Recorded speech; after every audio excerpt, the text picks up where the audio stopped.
4 ஆண்டுகள்ல காவல்துறையினருக்கு அந்த தார்மீக பயத்தை ஏற்படுத்த இந்த முதலமைச்சர் தவறிட்டாங்கிற விமர்சனம் நானும் வரவேற்பேன். நான் அந்த விமர்சனத்த நானும் முன்வைக்கிறேன். மற்றபடி நடந்து முடிஞ்ச பிறகு ஒரு அரசு எப்படி நடந்துக்குதுன்னு பார்க்கணும். இந்த விஷயத்த பொறுத்தவரைக்கும் கோட்டூர்புர விஷயத்துல கூட கொஞ்சம் அப்படி இப்படி ஒரு டில்ட் ஆனாங்க. அல்லது என்ன செய்யணும்னு ஒரு தடுமாற்றம் இந்த அரசுகிட்ட தெரிஞ்சது. அவர திமுக காரன்னு ஒத்துக்கலாமா?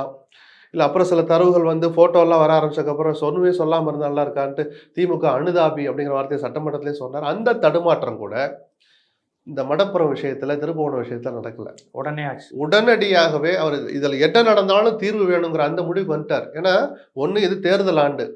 இன்னொன்னு திமுக கையில எந்த ரோலும் இல்ல. திமுக கூட ரோல் இல்ல. ஆளுகிற அரச நீங்க விமர்சிக்கலாம். நிர்வாகம் சரியில்ல, போலீஸ் இந்த லட்சணத்துல வச்சிருக்கீங்கன்னு. திமுக விமர்சிக்கிறதுக்கு அதுல ஒண்ணும் இல்ல.